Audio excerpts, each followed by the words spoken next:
Oh, Clover Studio, where did you go? You're like a small section of Capcom, and then...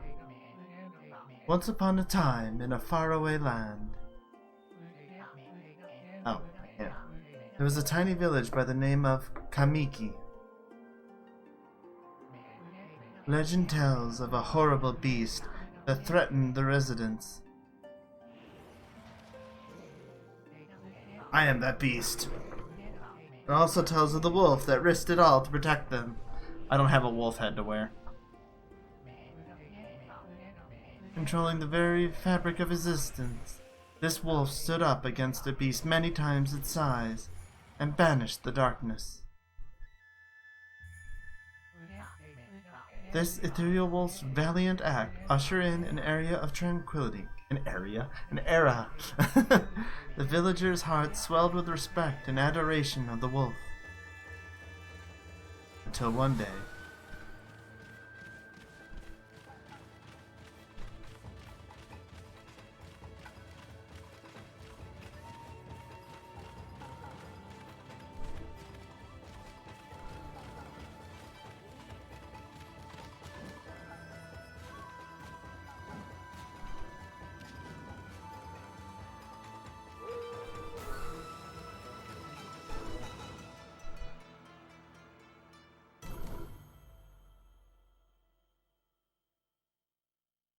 Okami.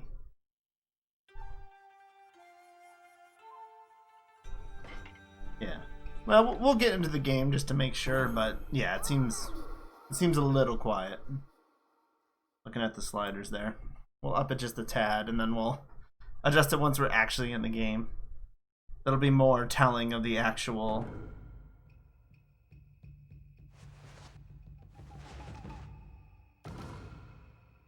Oh, we got credits, right. Oh, we got credits. We already beat the game. Good job, guys. Whew, that was tough. Wait, is this going to tell the exact same thing? I think it is, isn't it? Oh. Long, long ago, a tiny hamlet known as Kamiki lay nestled in a grove of proud and beautiful cherry blossoms. Ugh, curse those cherry blossoms. They're the toughest boss in the game. You'll see why if you don't know what I'm talking about. Each and every tree around the quiet burg was honored as a god. However, the village was not without its dark secrets. They own a copy of Digimon Season 2. Oh, what? To satiate the appetite of Orochi, a fearsome cave-dwelling beast. A young maiden was offered as a sacrifice at the annual festival. With a body like a mountain and 8 heads mounted on necks the size of tree trunks, its blood-red eyes alone were said to curse anyone who gazed into them. No one dared disobey the horrific beast. 1 maiden for 8 heads? That's not a lot.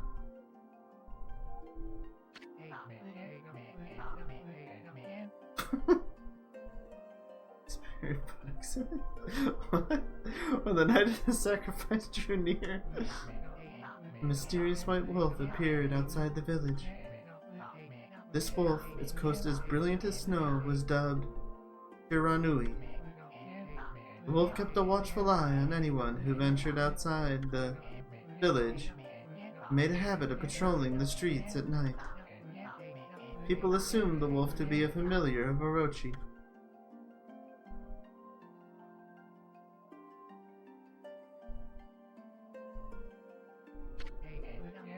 One villager took it upon himself to face the fearsome Shiranui. The warrior Nagi attempted many times to challenge the wolf.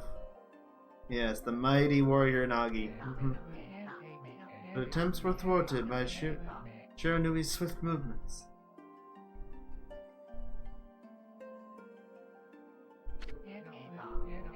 Before long, the night of the accursed festival had arrived. A white-plumed arrow heralded the coming sacrifice. Piercing the sky, the arrow sunk its shaft squarely into the home of Nami, the village's most beautiful maiden. Nagi, harboring a secret love for Nami, was enraged by this sign. Determined to put an end to Orochi once and for all, Nagi traveled to the Beast Cave in place of his beloved. Oh no, wait, this is Nagi. Nagi's a good warrior. It's his descendant, right. The Moon Cave, a place as dark as evil itself, served as Orochi's home, as Nagi stood bravely before the entrance.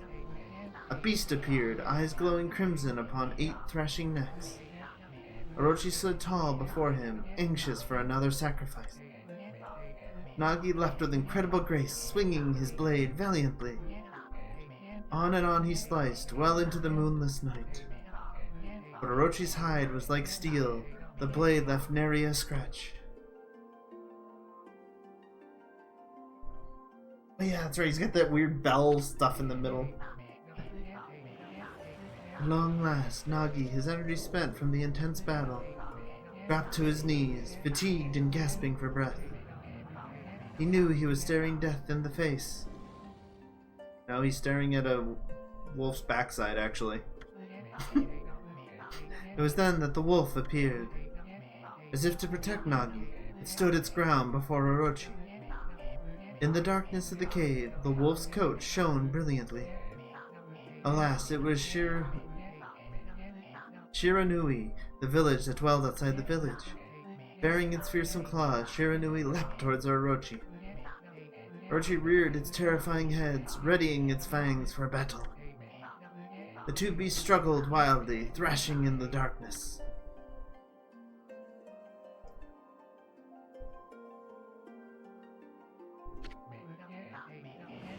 Mysterious and terrifying, the spectacle continued. Shiranui summoned gusts of divine wind to counter Orochi's flames. So this is just the long version of the story we heard at the beginning.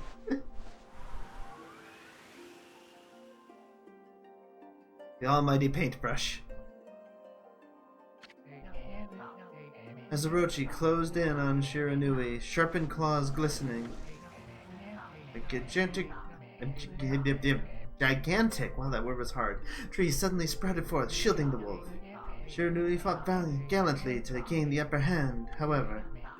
Orochi, protected by a mystical power, was not easily bested. Shiranui, covered in gashes, majestic coat dyed crimson, stood exhausted before the mighty Orochi. Yeah, I was definitely thinking of Digimon there, yeah. Orochi saw a chance to strike that would be the final blow. But Shiranui refused to give in. With its last ounce of strength, the majestic wolf gazed heavenward and unleashed a mighty howl. Suddenly, the black clouds overhead dissipated. The light from above glinted off Nagi's sword as a beacon of hope. The sword looks pretty dark to me still. Guided by his sword, Nagi, who had been taking shelter in the shadows, stood proudly to face his adversary. Channeling all his strength into his scarred and battered arms, he leapt ferociously toward Orochi, his sword poised high. The golden sword danced in his hands like a puppet on a string. One by one, Orochi's fearsome heads separated from their owner.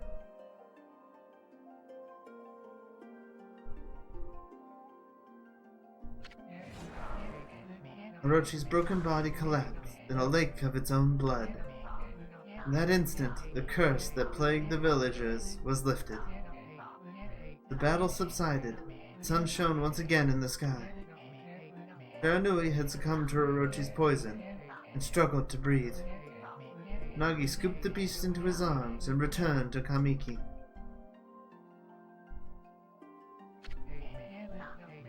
When they reached the village, Shiranui was no longer moving. The village elder gently stroked the wolf's head. In response, Shiranui let out a hoarse and pitiful bark, then closed its eyes and drifted off as if into slumber.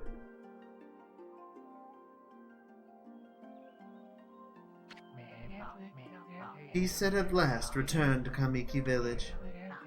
In honor of Shiranui's heroic exploits, the villagers erected a shrine and placed the statue of the wolf within it.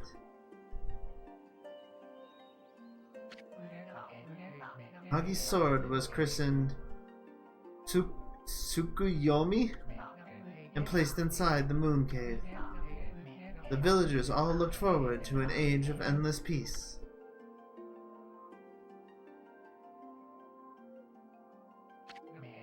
However, this is not the end of the story. There's more to this tale than most people know. 100 years had passed since Nagi and Shiranui's heroic exploits.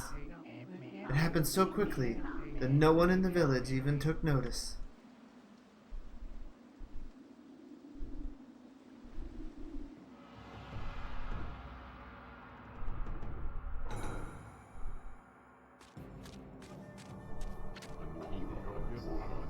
Is this the legendary sword? Is this Tsukuyomi, the sword that banished the dreaded Orochi? No, it couldn't be. Just a legend. Nothing but a fairy tale.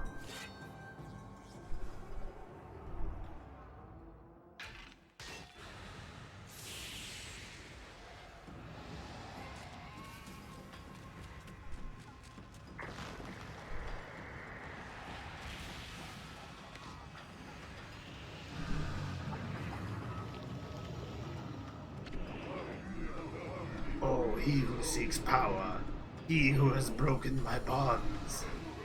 Speak the words, I wish for darkness unto the world. Utter that prayer unto me, and unleash my power.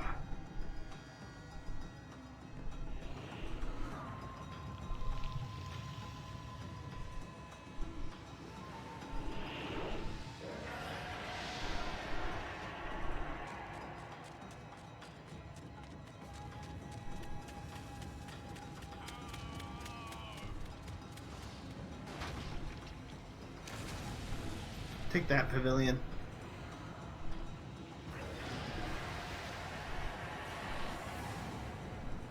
You think someone would be guarding that sword if it was really all that took to get him out.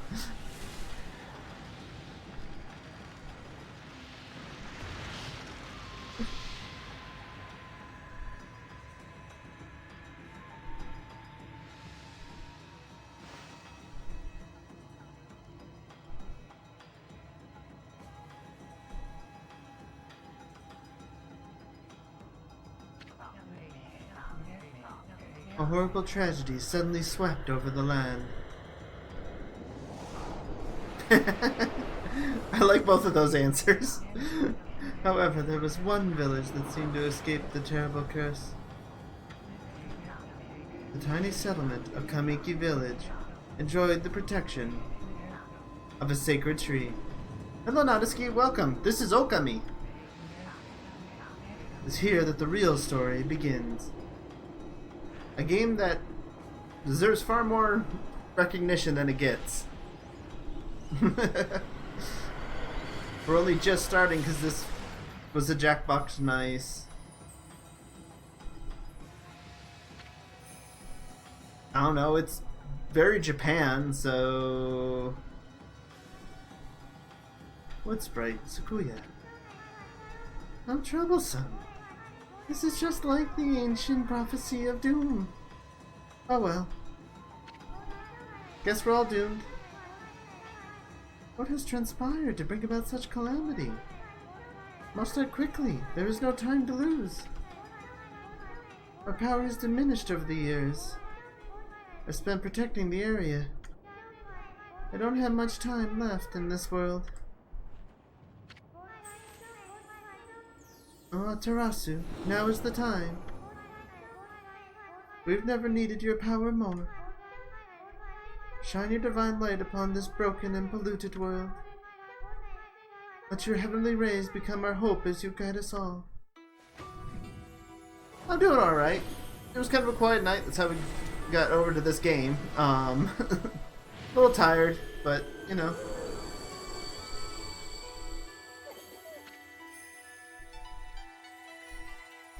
Yeah, Okami Amaterasu.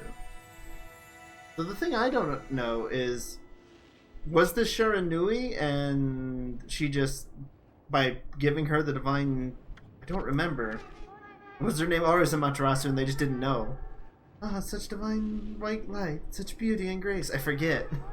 The only one capable of such a wondrous spectacle is none other than our mother and the origin of all that is, Amaterasu. I'm assuming they just didn't know her name. How delightful to see that the Savior, whose brave sacrifice sealed away the evil demons so many... Yeah, okay, they just didn't know. Yeah. Okay. That's what I thought it was, but I wasn't sure. Nezuko has not changed one bit. Seeing you emerge after so many years spent as a statue brings happiness to my heart.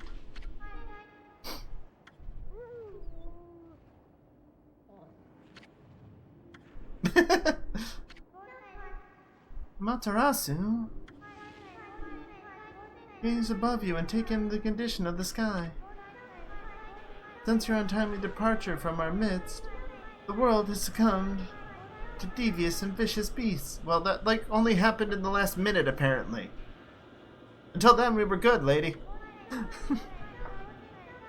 They have ravished our fine and beautiful country of Nippon. And never had the circumstances been worse than they are at this very moment. I forgot just how long this intro is. Please use your powers to banish the darkness and punish those who would do us harm. Eh? What is this? Is something stolen its way into my robe?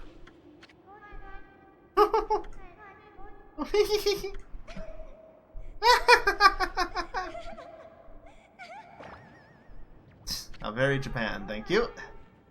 What on earth? Hello, Isun. Isun? You again?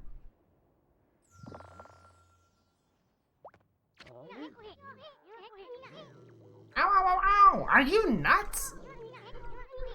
Boy, for a little thing, you sure make a big fuss. I'm just trying to make the conversation a bit more interesting, that's all.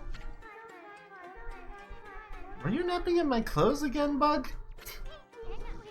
Bug, I told you 1,000 times not to call me that. I'm a wandering artist. Name's Isun. Isun? I don't know. I think Isun. I like the sound of Isun better, so I think I'll probably call him that, but I'll show you just how great I am, and it won't be long till you're bowing before my great brush.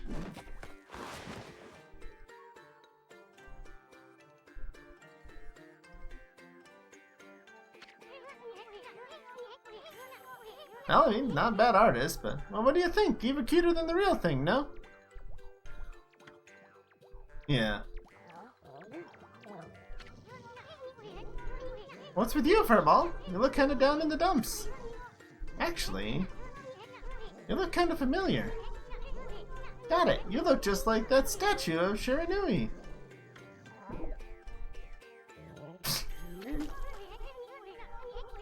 Whoa, what do you think you're doing? Are you crazy? Handsome guy like me should never be covered in wolf slobber. You'll regret messing with the great Isun. Don't make me use my prize sword, Dunkamaru, against you. Bring it on. But what's that growling sound? Why is it so dark anyway? Oh, great God, Amaterasu. I've used all the power I have to protect Kamiki Village. The village lives on, their spirits lie encased in my fruit? Oh, okay. Cut it free and the village will be reborn. I trust in you. I know that you will lead us down the right path. Only your awesome power can restore life to the world. The trees returned to normal, huh? The Sakuya girl sure said some weird stuff. Villager spirits are being kept inside the fruit?